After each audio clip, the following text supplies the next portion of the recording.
Hello dear students, welcome to my YouTube channel English mania. आज हम class 12th की जो एशे है, लास्ट एशे है प्रोज का, द हेरिटेज ऑफ इंडिया, इसको हम पढ़ेंगे। बहुत ही अच्छे राइटर के द्वारा लिखा गया, ए एल बाशम के द्वारा। और इस लेसन में हम लाइन बाय लाइन टेक्स्ट को समझेंगे, साथ ही साथ हम डिस्कस करेंगे कि इसकी थीम क्या है। इस एशे के माध्यम से जो राइटर है वो हमें बताना क्या चाहता है, इसको हम देखेंगे। तो हम शुरू करते हैं। तो जैसे कि नाम से स्पष्ट है, the heritage of India, Bharat की विरासत। तो भारत की विरासत का मतलब कि है कि भारत की जो विरासत है उसके बारे में इसमें चर्चा की गई है। तो इस लेसन में ये बताने की कोशिश की गई है कि जो भारत की प्राचीन सभ्यता और संस्कृति, इंडियन कल्चर है, बहुत ही प्रॉस्परस है, समुन्नत है, बहुत ही रिच है, संपन्न है और बहुत ही विशाल है। इसकी हृदय की विशालता इस बात से आकलन की जा सकती है कि आप देखिए कि भारत में बहुत सारी सभ्यताएं आईं और वो इसी में मिक्सचर हो गई। और मिक्सचर होने के बाद भी भारतीय सभ्यता संस्कृति है वो अपने मूल रूप में बनी हुई है। ये अपने मूल रूप को नहीं छोड़ पाई है। तो आप सुनते होंगे कि देखते हैं कि जब कोई विदेशी आक्रांता आता है और अपने साथ में बहुत सारे कल्चर को लेकर के आता है, अपने कल्चर को लेकर के आता है, तो देखते हैं कि उसमें कुछ परिवर्तन आते हैं, लेकिन भारत अपनी मौलिकता को नहीं छोड़ा है। तो इसकी विशालता इसी में है। और फिर हम देखेंगे इसमें लेखक एक बहुत ही अच्छा विश करता है। ये विश ये करता है कि हम जो इंडियंस हैं, आने वाले समय में हमारा फ्यूचर तो डिक्लेयर नहीं है कि क्या होगा हमारा फ्यूचर, लेकिन लेखक इतना ज़रूर बताना चाहता है कि भारत का जो भविष्य होगा बहुत उज्जवल है। और ये भी बताने की कोशिश की है कि जो भारतीय आने वाले समय में जो भारतीय होंगे वे पश्चिमी सभ्य वेस्टर्न कल्चर के इमिटेटर नहीं होंगे, नकलची नहीं होंगे। वो उसको अंधानुकरण करने वाले नहीं होंगे। वे अपने प्राचीन सभ्यता और संस्कृति को में गौरव महसूस करते हो रहेंगे करेंगे और अपनी सभ्यता संस्कृति को मानेंगे। और जो है पश्चिमी सभ्यता के प्रभाव में अपने कल्चर को भूलेंगे नहीं। तो इसको हम देखते हैं लाइन बाय लाइन। आपने ये कहानी ये सुनी होगी, यूनान मिस्र रोमा सब मिट गए जहाँ से, कुछ बात है कि हंसती मिटती नहीं हमारी, सदियों रहा है दुश्मन गैरे जहाँ हमारा, सारे जहाँ से अच्छा हिंदोसिता हमारा। तो ये मोहम्मद इकबाल की जो लाइनें हैं आज भी जीवंत हैं। तो बस यही इस जो है लेसन की थीम है। इसमें लेखक यही बताना चाह रहा है कि हमारे देश हमारी कल्चर का दुश्मन तो सदियों से दुश्मन रहे हैं, लेकिन इसके बावजूद भी हमारा हिंदुस्तान वो हमारा हिंदुस्तान रहा है, सबसे अच्छा रहा है, सबसे उत्तम रहा है। और आप इकबाल को और अगर पढ़ेंगे तो कहते हैं कि अगर स्वर्ग कहीं है तो यही है, यही है, यही है। तो द थीम, राजा राम मोहन राय का आपने नाम सुना होगा। ये 19वीं शताब्दी के स्टार्टिंग के जो है एक बहुत बड़े समाज सुधारक थे। और महाराजा राम मोहन राय को भारतीय आधुनिक भारत का जनक कहा जाता है, सामाजिक जो है पुनर्जागरण का जनक कहा जाता है। और इन्हीं के द्वारा जो भारत में समाज सुधार का जो आंदोलन था शुरू किया गया। लॉर्ड विलियम बेंटिंग के बारे में अगर आप जानते होंगे तो उनके बहुत खास थे। और उनके प्रयास से, राजा राम मोहन के प्रयास से ही भारत में सती प्रथा जो कुप्रथा थी उसको एबोलिश किया गया, उसका अंत किया गया। तो लेखक यहाँ बता रहा है कि Raja Ram Mohan Roy had sounded the theme. Raja Ram Mohan Roy had sounded मतलब स्टार्टेड द थीम, इस भाव को स्टार्ट किया विद हिज पैशनेट एडवोकेसी, अपने जोरदार वकालत के साथ ऑफ सोशल रिफॉर्म, सामाजिक सुधार का जो आंदोलन था, उसकी जो थीम थी, भाव था, उसको राजा राम मोहन राय ने अपने जोरदार वकालत से शुरुआत किया।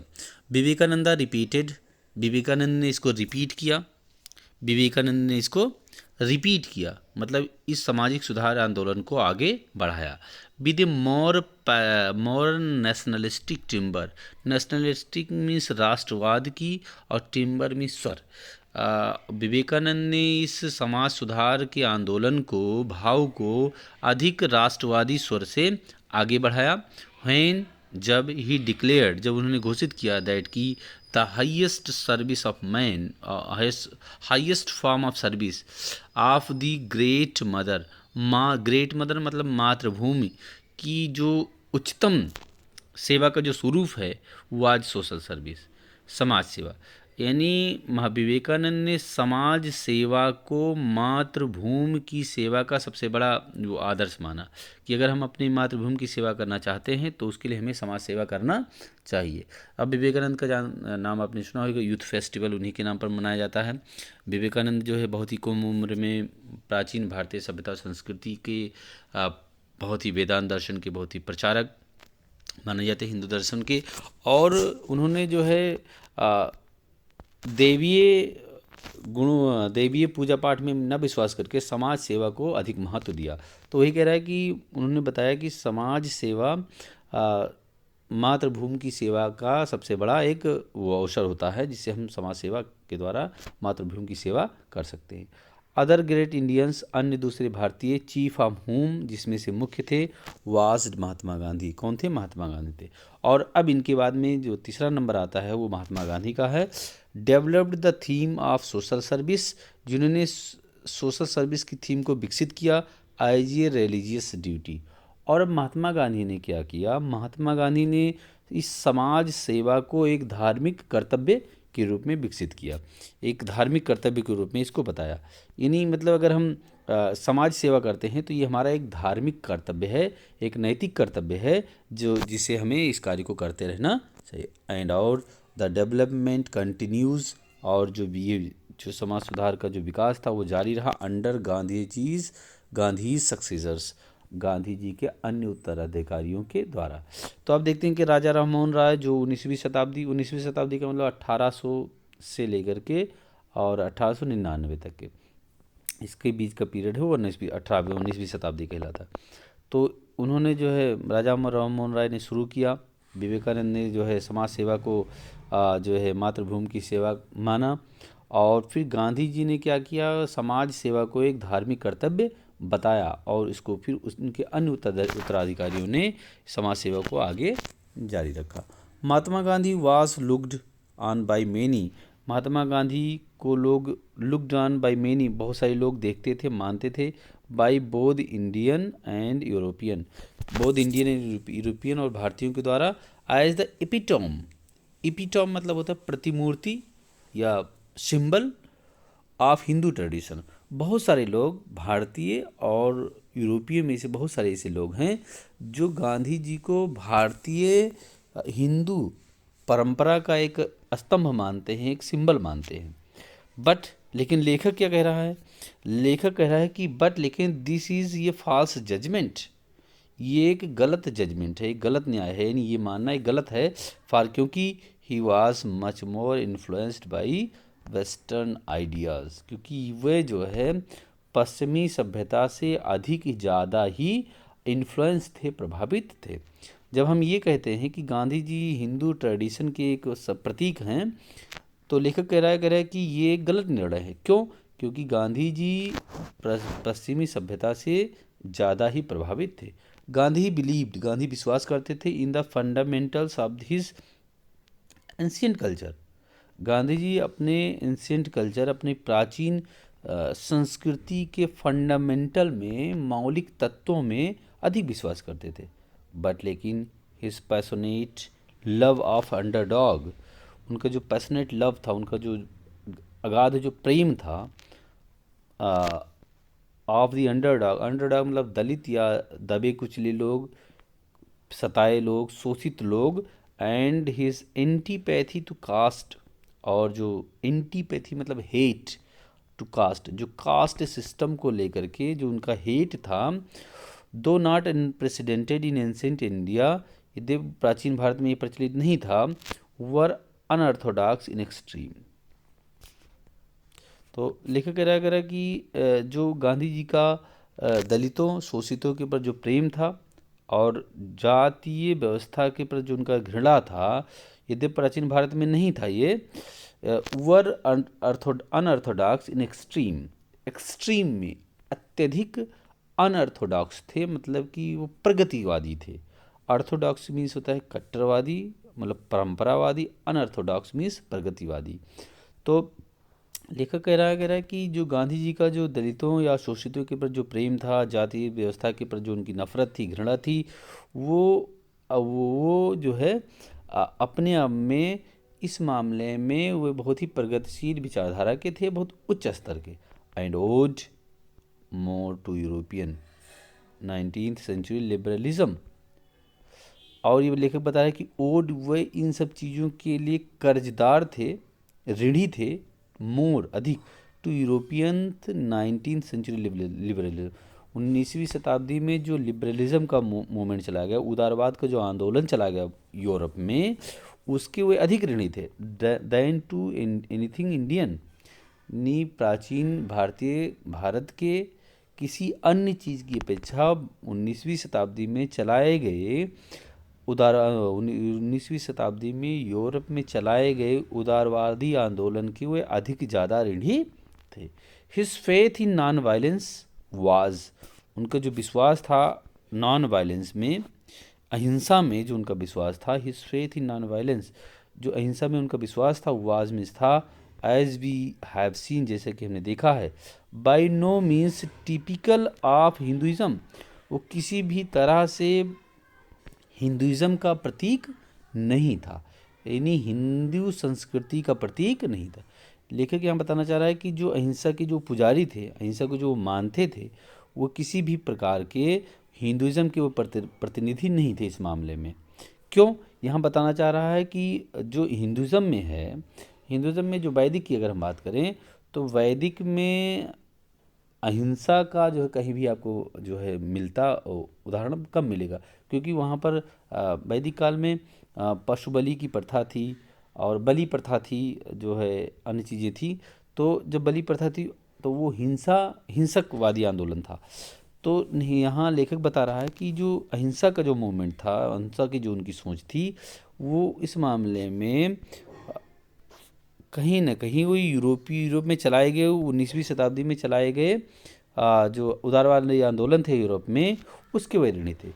हिज फेथ वा इन नॉन वायलेंस, उनका जो विश्वास था इन नॉन वायलेंस में, हिंसा में, एज वी हैव सीन, जैसे हमने देखा, by no means typical of Hinduism, वो हिंदुइज्म का प्रतीक नहीं था। हिज प्रेडिसेसर्स इन रिवोल्ट, इसके रिवोल्ट में, इसके विरुद्ध जो उनके अन्य उत्तराधिकारी थे, द एबल प्रतिनिधि थे, द एबल मराठा ब्राह्मण बीजी तिलक बाल गंगाधर तिलक, जो समर्थ ब्राह्मण बाल गंगाधर तिलक थे, एंड और गांधी जीज इम्पैसेंट लेफ्टिनेंट सुभाष चंद्र बोस। लेखक यहाँ बता रहा है कि गांधी जी तो नॉन वायलेंस में विश्वास करते थे, अहिंसा में विश्वास करते थे। इसके विरुद्ध जो उनके पूर्ववर्ती जो रिवोल्यूशनरी थे, जिसमें से बाल गंगाधर तिलक के बारे में बता रहा है, सुभाष चंद्र बोस के बारे में बता रहा है कि ये लोग हिंसा में विश्वास करने वाले लोग थे। आप अगर पढ़ेंगे इतिहास को तो लाल बाल पाल का कॉन्सेप्ट मिलता है, लाल बाल पाल, इसमें बाल गंगाधर तिलक, लाला लाजपत राय, बिपिन चंद्र पाल, और ये सुभाष चंद्र बोस भी हिंसा में विश्वास नहीं करते थे, ये लोग हिंसा में विश्वास करते थे। और ये राष्ट्रवादी आंदोलन जो चला रहे थे वो हिंसक आंदोलन के द्वारा देश को आज़ाद कराना चाहते थे। तो लेखक यहाँ कह रहा है कि जो गांधी जी का जो अहिंसा का आंदोलन था, अहिंसा की जो सोच थी, वो 19वीं शताब्दी में चलाए गए यूरोप में उदारवादी आंदोलन का परिणाम था। कहीं ना कहीं भारत में जो भारतीय संस्कृति है उसका प्रभाव उनके ऊपर इस मामले में नहीं था। वर फार मोर ऑर्थोडॉक्स इन दिस रिस्पेक्ट, इस मामले में अधिक ज़्यादा रूढ़िवादी थे।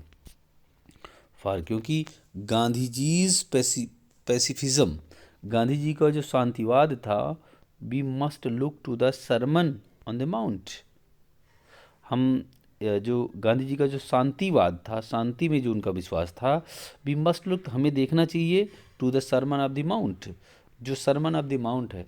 अब सरमन ऑफ द माउंट क्या है कि ये सरमन ऑफ द माउंट है वो जीसस क्राइस्ट का एक जो स्पीच है, जिसको उन्होंने एक माउंट पर जो है दिया था अपने शिष्यों को, तो उसमें उन्होंने शांति का ही पाठ पढ़ाया था।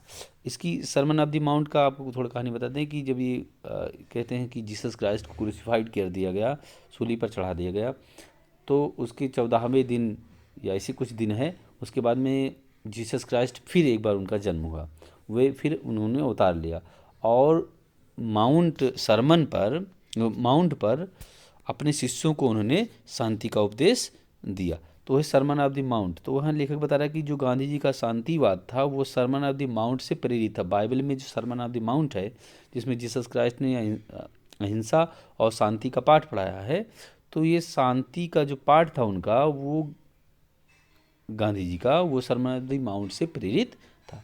एंड और टू टॉल्स्टॉय, और टॉल्स्टॉय तो आप अगर पढ़े होंगे तो देखते होंगे कि गांधी जी के जो धार्मिक गुरु थे वो टॉल्स्टॉय ही थे माने जाते हैं, और राजनीतिक गुरु गोपाल कृष्ण गोखले को माना जाता है। ही चैम्पेनिंग, उनका जो चैम्पेनिंगशिप था ऑफ वीमन राइट्स, महिलाओं के अधिकारों को लेकर के, is also the result of western influence. जो महिलाओं के अधिकारों के प्रति जो उनकी सोच थी, वो भी लेखक बता रहा है कि ये भी पश्चिमी वेस्टर्न इन्फ्लुएंस, पश्चिमी सभ्यता का ही रिजल्ट था। तो इस मामले में हो सकता है कुछ आप सही, ये लेखक सही कह रहा हो, फिर भी लेकिन लेखक ये थोड़े मैं इससे यहाँ सहमत नहीं हूँ, क्योंकि आप देखते हैं कि जो वेस्टर्न कल्चर है, जिस ज़माने की बात हो रही है, उस ज़माने में भी जो है वेस्टर्न में महिलाओं को वोट देने का अधिकार नहीं था। तो फिर अगर उसी यूरोप में महिलाओं को वोट देने का अधिकार नहीं था, तो इस तरह से वो महिला अधिकारों के प्रति वहाँ से प्रेरणा कैसे ले सकते हैं। तो यहाँ हम देखेंगे कि गांधी कहीं ना कहीं प्राचीन भारतीय जो सभ्यता संस्कृति थी उससे वे प्रेरित थे, क्योंकि आप देखेंगे कि प्राचीन काल में हमारी बहुत सारी विदुषी महिलाएं थी जो कंधे से कंधा मिला करके चलती, अपाला, घोषा और मैत्री, वैदेही आप देखेंगे तो ये भी जो है पुरुषों के बराबर शास्त्रार्थ करती थी, उपनयन संस्कार होते थे, और ये भी जो है एक अच्छी विदुषी मानी जाती थी। इन ही सोशल कंटेक्स्ट, और उनके गांधी जी के सामाजिक संदर्भ में, he was always rather an innovator than a conservative. Gandhi ji एक इनोवेटर के रूप में थे, एक नवोन्मेषक, एक नए नए खोजकर्ता के रूप में थे, दैन ई कंजर्वेटिव एक पुरातनवादी। एक परंपरावादी होने के बजाय गांधी जी एक प्रगतिवादी थे। इनोवेटर मतलब प्रगतिवादी कह सकते हैं, जो नए नवाचारी, जो नए नए चीज़ें करे, और कंजर्वेटिव का मतलब जो पुरानी चीज़ों को ही में ही जकड़ा रहे, परंपरावादी हो, रूढ़िवादी हो। तो आप देखें लेखक कह रहा है कि सामाजिक मामले में गांधी जी एक जो है प्रगतिवादी थे, रूढ़िवादी के बजाय। दो यद्यप सम ऑफ हिज कलीग्स, यद्यप उनके जो कलीग्स थे, उनके जो साथी थे, थाट सोचते थे, his programme of limited social reform, उनका जो प्रोग्राम था, उनके जो कलीग्स थे सोचते थे his programme of limited social reform too slow. यहाँ पर दो बातें हैं। लेखक यहाँ बताना चाह रहा है कि उनके जो कुछ कलीग्स थे वो ये मानते थे कि जो गांधी जी का जो सामाजिक सुधार का जो आंदोलन है वो क्या है, लिमिटेड है, मतलब वो बहुत व्यापक नहीं है, और स्लो है, मतलब बहुत तेज नहीं है। यानी धीरे धीरे गांधी जी जो है सामाजिक सुधार चाहते थे, और बहुत व्यापक स्तर पर सामाजिक सुधार नहीं चाहते थे। ही सक्सीडेड, लेखक कह रहा है ही सक्सीडेड, वे सफल हुए in shifting the whole emphasis of हिंदुओं का सारा ध्यान जो है, सारा दबाव शिफ्ट करने में, सरकाने में उन्होंने जो है सफल हुए। Though toward a popular and equalitarian social order. Equalitarian मतलब होता है समानता, इक्वल से बना हुआ है, सोशल ऑर्डर सामाजिक जो श्रेणी है। तो यहाँ लेखक कह रहा है कि in place of the hierarchy of class and caste, जो भारतीय समाज था वो क्लास में और कास्ट में, वर्गों में और जातियों में बटा हुआ था।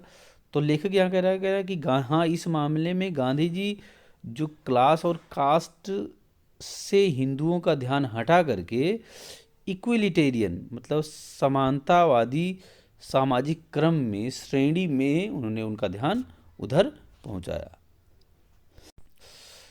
तो following up the work of many well less 19th century reformers, following अनुसरण करते हुए the work of many less known 19th century reformers, 19वीं शताब्दी के जो कम माने जाने वाले जो सामाजिक सुधारक थे, उनका अनुसरण करते हुए Gandhi and his followers, Gandhi और उनके अनुसरणकर्ता ने of the Indian National Congress, जो भारतीय राष्ट्रीय कांग्रेस है, भारतीय राष्ट्रीय Congress has given new orientation, एक नई दिशा दी, एंड न्यू लाइफ, एक नया जीवन दिया, to Hindu culture, Hindu culture को,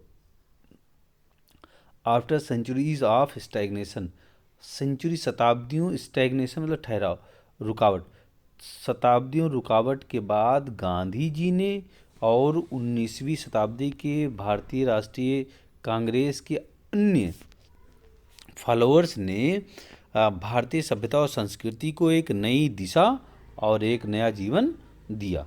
यहाँ लेखक कहना चाह रहा है कि जो मिडिल एज था हिंदू कल्चर का, भारत का, वो बहुत ही अंधकारमय था, क्योंकि इसमें बहुत सारी स्टैग्नेशन आ गया, ठहराव आ गया, इसका विकास नहीं हो पाया। लेकिन जब 19वीं शताब्दी में राजा राममोहन राय ने सामाजिक सुधार आंदोलन चलाया, उसके बाद में विवेकानंद आए, गांधी आए, तो गांधी और उनके अन्य फॉलोअर्स ने सामाजिक सुधार आंदोलन को आगे बढ़ाया और उसको एक नई दिशा दी। जो हमारा समाज जो था वो जातियों में, वर्गों में, विभिन्न स्तर पर बटा हुआ था। तो गांधी ने और जो है उनके अन्य फॉलोअर्स ने इस वर्ग और जातियों में बटे हुए समाज का ध्यान जो है समतावादी जो है समतामूलक जो है समाज में शिफ्ट करने की कोशिश की। टुडे देखिए, टुडे आज देयर आर फ्यू इंडियंस, बहुत ही कम भारतीय हैं, कुछ भारतीय हैं, व्हाट एवर देयर क्रीड, चाहे जो भी उनका क्रीड हो, मतलब क्रीड मीन्स धर्म, रिलीजन, चाहे जो भी उनका धर्म हो, who do not look back with pride on their ancient culture. इसमें से ऐसे कौन होगा जो अपने प्राचीन सभ्यता और संस्कृति को लेकर के गर्व महसूस ना करता हो। एंड और there are few intelligent Indians, और कुछ ऐसे भी जो है इंटेलिजेंट इंडियन हैं, बुद्धिमान भारतीय हैं, who are not willing to sacrifice some of its effete elements so that India में डेवलप एंड प्रोग्रेस। कुछ ऐसे भी जो इंटेलिजेंट बुद्धिमान भारतीय हैं जो इसके कमज़ोर इफेक्ट एलिमेंट्स, कमज़ोर कड़ियों को लेकर के अपने जीवन को या त्याग करने के लिए, कुर्बान होने के लिए तैयार नहीं है, ताकि भारत जो है विकास कर सके और उन्नति कर सके। यहाँ कमज़ोर कड़ियों का मतलब वही जाति और वर्ग की बात कर रहा है। लेखक कह रहा है कि अब जो हमारे कुछ बुद्धिमान भारतीय हैं वो प्राचीन जो कल्चर था उसमें जो इफेक्ट एलिमेंट्स थे, जो कमज़ोर बुराइयां थी, उसको लेकर के वो बहुत ज़्यादा अग्रेसिव नहीं हैं, उस पर वो मरने मिटना नहीं चाहते हैं, उसको अवॉइड कर देना चाहते हैं, ताकि भारत और ज़्यादा विकसित हो और आगे बढ़े, फिजिकली, पॉलिटिकली एंड इकोनॉमिकली, राजनीतिक रूप से और आर्थिक रूप से। India faces many problems of great difficulty, Bharat जो है बहुत सारी समस्याओं का मुकाबला कर रहा है। And no one can forecast her future, और कोई भी इसके फ्यूचर को लेकर के फॉरकास्ट नहीं कर सकता, कोई भी इसकी फ्यूचर को लेकर के भविष्यवाणी नहीं कर सकता विद एनी सर्टेनिटी, किसी निश्चितता के साथ, यानी भारत के भविष्य को लेकर कोई भी निश्चित भविष्यवाणी नहीं कर सकता। बट लेकिन इट इज़ सेफ, लेकिन ये कहना सेफ है टू प्रेडिक्ट, भविष्यवाणी, ये भविष्यवाणी करना सेफ है, सुरक्षित है, दैट की वाट एवर द फ्यूचर में बी, चाहे जो कुछ भी फ्यूचर हो भारत का, the Indians of coming generations, जो भारत की आने वाली जो जनरेशन होगी, will not unconvincing and self conscious copies of Europeans, Europe के वे कॉपी करता नहीं होंगे, नकलची नहीं होंगे, वे अपने सेल्फ कॉन्शियस होंगे, वे अपने कॉन्शियस के द्वारा कॉपी नहीं करेंगे उनको, बट लेकिन will be more rooted in their traditions. लेखक कह रहा है कि जो आने वाली, जो हमारी भारत की भविष्य की अगर हम बात करें, तो जो भारत की आने वाली जनरेशन है वो पूरी तरह से यूरोपियन को जो है कॉपी करने वाली नहीं होगी, but will be men rooted in their traditions, अपनी परंपराओं में रूटेड होंगे, अपनी परंपराओं की जड़ों को पकड़े होंगे, एंड और aware of the continuity of their culture, और अपनी कल्चर की सततता को, निरंतरता को लेकर के क्या होंगे, अवेयर होंगे, जागरूक होंगे। ऑलरेडी पहले से ही after only 7 years of independence, अभी मात्र भारत को आज़ाद हुए 7 वर्ष हुए हैं, the extremes of national self denigration, जो एक्सट्रीम्स लोग हैं, अतिवादी लोग हैं, जो उत्पात मचाने वाले लोग हैं, और किसको लेकर के, नेशनल सेल्फ डेनिग्रेशन, यानी राष्ट्रीय आत्मगलानी को लेकर के, एंड फनेटिकल कल्चरल चौविनिज्म, फनेटिकल मतलब हठ धर्मिता, और कल्चरल मतलब सांस्कृतिक, चौविनिज्म मतलब बहादुरी से बहुत ही साहसी कार्य करने वाले। तो जो धर्म जो है, जो राष्ट्र को लेकर के और कल्चर को लेकर के जो अतिवादी लोग हैं, आर डिसअपियरिंग, वे क्या हो रहे हैं, डिसअपियर हो रहे हैं, वे गायब हो रहे हैं, यानी ऐसे लोगों की संख्या कम हो रही है। वी बिलीव, हम विश्वास करते हैं, दैट की हिंदू सिविलाइजेशन, भारतीय जो सभ्यता है, इज मीन्स है, in the act of performing it's most spectacular feet of synthesis. लेखक कह रहा है कि मुझे विश्वास है कि जो भारतीय सभ्यता है, is in the act of performing it's most spectacular feet of synthesis. जो फीट मतलब एबिलिटी, जो विशिष्ट योग्यता है वो भारत की जो हिंदू सभ्यता है वो सिंथेसिस की योग्यता रखती है, मतलब समन्वयकारी योग्यता रखती है। सभी इस प्रकार की संस्कृतियों को समन्वय करने की इसमें क्षमता है। In the past, it has received, adopted and digested elements of many different cultures. Bharat ने बहुत सारी सभ्यता और संस्कृतियों को प्राप्त किया, यानी आए, एडॉप्टेड इसी में ढल गए, एंड डाइजेस्टेड और इसी में समाहित हो गए, हजम हो गए। और उदाहरण दे रहा है इंडो यूरोपियन आए, मेसोपोटामिया के लोग आए, प्राचीन काल से ही सिंधु घाटी सभ्यता से काल से ही भारत और मेसोपोटामिया से व्यापारिक संबंध थे। ईरानी, ग्रीक, रोम के लोग, स्किथियन, सीरिया के लोग, तुर्की के लोग, पर्सियन एंड अरब वाले। विद ईच न्यू इन्फ्लुएंस, और प्रत्येक नए प्रभाव के बाद, इट हैज समवॉट चेंज्ड, ये थोड़ा बहुत चेंज हुई। नाउ अब it is well on the way of assimilating to the culture of the west, और इसी प्रकार से अब ये प्राचीन संस्कृति यानी वेस्ट की कल्चर को भी एसिमिलेट करने में, समन्वय करने में, समाहित करने में रेडी है। यानी ये जैसे अन्य सभ्यता संस्कृतियों को इसने अपने आप में समाहित कर लिया है, वैसे भी ये प्राचीन वेस्ट की कल्चर को, पश्चिमी सभ्यता को भी एसिमिलेट करने के लिए तैयार है। लेखक कह रहा है कि Hindu civilization will, we believe, हम विश्वास करते हैं, Hindu civilization will retain its continuity, Hindu civilization will retain, बनाए रखेगी, इट्स कंटिन्यूटी, अपनी कंटिन्यूटी को, अपनी निरंतरता को, अपनी विकास को। The Bhagavad Gita will not cease to inspire man of action, Bhagavad Gita लोगों को सीज मीन्स स्टॉप करना, रुकेगी नहीं, टू इंस्पायर, प्रेरित करना, मेन ऑफ एक्शन, इंसान को कार्य करने से, यानी कर्म का उपदेश देने से गीता कभी रुकेगी नहीं, यानी गीता, भगवद गीता लगातार कर्म का उपदेश देती रहेगी।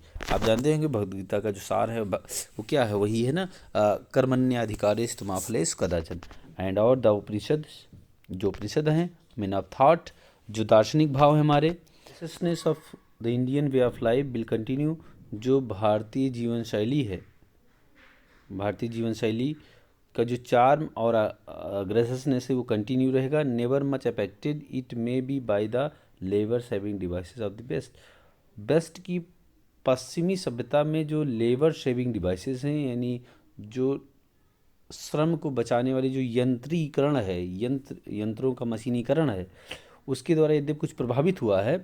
पीपुल विल स्टिल लव, लोग अभी भी प्रेम करते रहेंगे, the tales of the heroes of the Mahabharata, Mahabharat की हीरोज़ की कहानियों को प्रेम करते रहेंगे, एंड द रामायण, और रामायण के, महाभारत और रामायण की कहानियों में जो हीरोज़ हैं उनकी कहानियों को अभी भी प्रेम करते रहेंगे, पसंद करते रहेंगे। एंड और the love story of Dushyant and Shakuntala, Dushyant और शकुंतला की कहानी, दुष्यंत और शकुंतला की कहानी किसमें है, अभिज्ञान शकुंतलम में है, अभिज्ञान शकुंतलम जो कि कालिदास जी द्वारा लिखा गया है, बहुत अच्छी प्रेम स्टोरी है और महाकाव्य है। एंड पुरवाज एंड उर्वशी, और कालिदास जी के द्वारा एक और है विक्रमोर्वशीयम, तो इसमें पुरवा और उर्वशी की कहानी है, प्रणय की कहानी है। तो लोग अभी भी जो है प्राचीन हमारे जो ग्रंथ हैं उनको अभी भी प्रेम करते रहेंगे। The quiet and gentle happiness, जो शांति और सज्जनता का जो सुखद अनुभूत है, which has all time pervaded, जो समय परवेडेड रही है, मतलब फैली हुई रही है, इंडियन लाइफ में हमें हर समय मौजूद रही है। वेयर ऑपरेशन, जहाँ पर ऑपरेशंस मतलब ऑप्रेस करने वाले, परेशान करने वाले, डिसीज़, बीमारियाँ, पॉवर्टी, गरीबी, जहाँ पर बहुत सारे झंझावात हैं, बहुत सारी बीमारी है, बहुत सारी गरीबी है, हैव नॉट ओवर क्लाउडेड नहीं है, दबा नहीं रखी है, it will surely not vanish before the more hectic ways of the west. जो वेस्ट पश्चिम के जो हेक्टिक वेज हैं, हेक्टिक वेज मतलब जो उन्माद और उत्तेजनापूर्ण जो तरीके हैं पश्चिम के, उनसे वाइनिश नहीं होगा। क्या वाइनिश नहीं होगा? जो क्वाइट एंड जल्टन हैप्पीनेस है भारत की, भारतीय सभ्यता संस्कृति का, वो उससे गायब नहीं होगा। Much that was useless in ancient Indian culture much that was useless in ancient Indian culture has already perished. Much, अधिकांश चीज़ें, दैट वाज यूजलेस, जो बेकार की थी, अनुपयोगी थी, इन एंशिएंट इंडियन कल्चर, प्राचीन भारतीय कल्चर की जो यूजलेस चीज़ें थी, हैज़ ऑलरेडी पेरिस्ड, वह अब समाप्त हो गई हैं।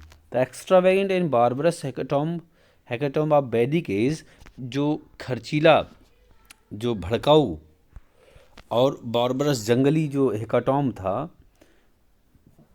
बलि प्रथा थी ऑफ द वैदिक एज की जो बलि प्रथा थी, जो अपने आप में बहुत खर्चीली, भड़काऊ और जंगली जैसी थी, have long since been forgotten, बहुत वर्षों पूर्व ही उसको भुला दिया गया है। दो यद्यप animal sacrifice continues in some sects, यद्यप जानवरों की बलि प्रथा अभी भी कुछ क्षेत्रों में प्रचलित है।